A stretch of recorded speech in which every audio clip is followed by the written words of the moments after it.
Hey guys, Will here. Welcome back to the channel and welcome back to our video series on building a racing simulator. So if you cast your mind back about a month and a half now, we did a full unboxing and assembly video of this next level Racing F-GT Cockpit that I'm sitting in. And I'd really encourage you to watch that video before you check out this one, simply because it covers all of the, unboxing all the components that you get in the kit and of course how to assemble it all. So it gives you a really good overview of how all this stuff works. So the purpose of this video is going to be to review the system as it sits now. So with the screen mounted, with the steering wheel mounted in the formula seating position, I'm going to do a separate video showing the GT seating position. And if you're not familiar with this setup, one of the really great things about it is that you can very easily switch between the GT or the more upright seating position and the formula or reclined seating position that you see it in now. So I'm going to do a separate video covering the actual conversion between the two, because I think it's important to cover that in detail. That's something that a lot of people are going to want to know about. And then we'll do a separate video as well as a quick review of the GT seating position. So we're focusing on the formula seating position in this video. Now, since I did that unboxing and assembly video, I've spent a good 100 hours of seat time in this thing. So I've gotten to know it pretty well. So I found a couple of little concerns immediately that I thought were going to be a problem for me. It actually turns out that they haven't been a problem. So I'll cover those, and then we'll also talk about all the things that I absolutely love about this as well. But I'll start off by saying it's been an overwhelmingly positive experience so far. And I think that, after 100 hours, I don't think anything else is going to crop up that's going to annoy me. Now, this might sound a little bit silly, but I think the best place to start this review is going to be how you actually get in and out of the unit, because as you'll find, this is actually fundamental in how this whole thing is designed. So if you have extra cross members and extra things for rigidity and stuff like that, it actually becomes a real problem to get in and out of a cockpit. Now, as you'll find with this unit, all you need to do is just kind of swing your legs around, tuck yourself down, and you're in. Now, obviously, you can have a more upright and more realistic seating position than this if you want. What I found is if I have my legs all the way up like a real Formula 1 car, it doesn't actually add any realism to the driving experience. I find that where I'm sitting now feels really realistic because the seating position relative to the eyes and the wheel and where you are in the car is very accurate. You don't really notice how your legs are angled so much. But what I found is when I had my legs up and elevated, they'd get really sore and crampy in my thighs and stuff after only sort of 15-20 minutes of driving. Whereas with this setup and how I've got it all now, I can drive for, I think the longest session I've done is about 4 hours, where I did a practice, a qualifying, and a race all in one. And no cramping, no nothing whatsoever. I jumped out after the race and I was good to go. I think I went for a bike ride straight after to sort of try and adjust my eyes. But yeah, getting in and out of this is actually really, really easy, as you can see. Now, one of the concerns that people have with this cockpit is because there isn't an upright here, there's no pole here to sort of give rigidity to the steering wheel. People think that it's going to move around a lot, and that's a problem. But as you can see, if there was an upright here, it'd be real difficult to get in and out, because you'd have to kind of tuck your legs up like this and then kind of slide them down, and you have to sort of twist and contort to get in.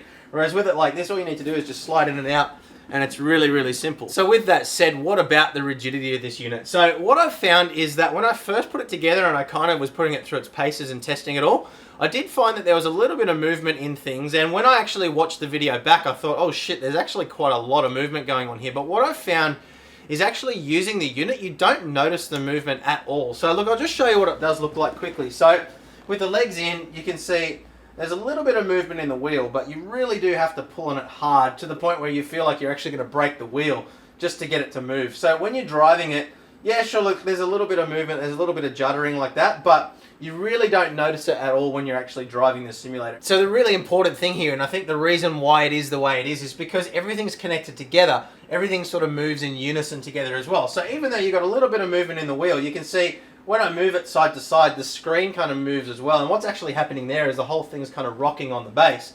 But the seat moves with the wheel, which also moves with the screen. And it looks quite extreme on the video, but when you're actually sitting in here, you don't notice the movement at all, because your body is actually moving the same way as the wheel's moving, which is the same way as the screen's moving as well. It's kind of actually like being in a full motion simulator, where although you feel the sensation of movement because a full motion simulator moves so dramatically, you don't actually see yourself moving around inside the cockpit because everything's moving together. It's very similar with this as well. So I think, the main awesome thing that I've found with this simulated cockpit is, the compromise that they found between rigidity and ease of adjustment and ease of, getting in and out and everything is really, they've really, really nailed it with this. So as I mentioned, there were a few concerns when I first put it together and I saw how much things do move around, but you know, when I'm actually driving it, when I'm actually experiencing it, it really hasn't been a problem. And to be perfectly honest with you guys, I don't think that I would actually want to sacrifice the adjustability and versatility for that little bit of extra rigidity in the system. I think that they've really hit the nail on the head, and it really is,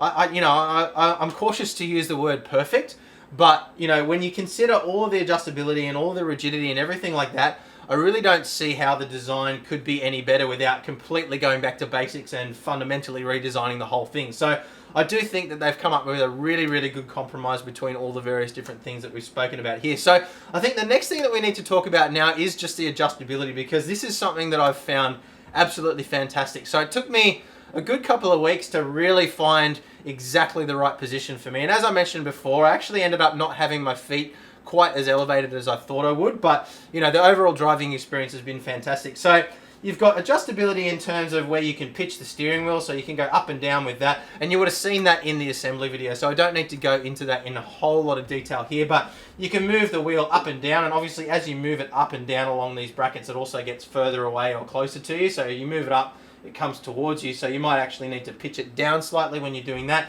You can move the screen up and down and forward and backwards as well. So one important thing that I do just want to quickly note here is that when you are using the Next Level Racing monitor stand, it does sit directly between the wheel stand and the pedal plate mounting brackets. So what that means is that you can no longer move the wheel forward and back independent of the other things. You can move it further towards you, but you can't actually push it any further back when it's right up against that monitor stand without also moving the monitor and moving the pedals as well. So yeah, look, if you've got a really disproportionate body, so say you've got really, really short legs and really long arms or vice versa, you might need to make a little bit of a sacrifice in terms of your pedal position or your wheel position to get your monitor in exactly the right spot, and vice versa. So there might be a couple of little trade-offs there. But look, for somebody of my body shape and size, I'm about 6 foot tall and relatively proportionate. Hasn't been a problem at all. Everything's in exactly the position that I like it, so no problems there at all. But look, just something to keep in mind.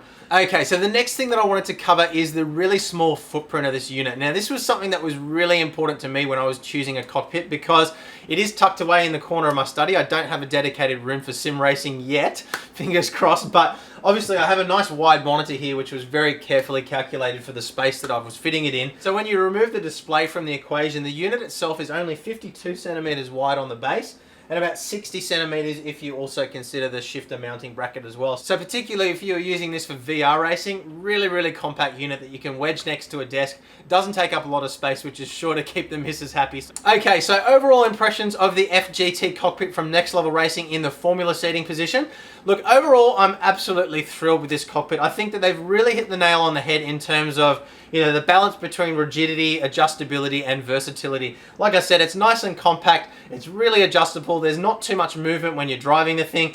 And look, I think that, you know, it's easy to get in and out of. I really can't fault it in any way. There's always little tiny bits and pieces that can be improved here and there, but look, I think, you know, especially when you consider the price point as well, this is really an outstanding cockpit that really hits the nail on the head. And I think when you also consider the fact that you can switch it between GT and Formula style seating positions as well, it really is a top contender and a cockpit that you really should consider for your sim rig. So guys, I hope you found this video interesting and useful. As always, if you have, please do hit the like button, hit the subscribe button as well, and the notification bell so you don't miss the next one. And as I mentioned before, I will be doing a more detailed video where I show you the difference between the Formula and GT style setting positions and how you switch between the two as well, because I know that's something that you guys want to see in more detail. But stick around, we've got a whole bunch more content coming. Obviously, we're going to be reviewing all the gear. We've also got some more sim gear coming as well. I've got a shifter and a handbrake coming as well. So stick around. As always, thank you very much for watching, and I will see you in the next video. Bye.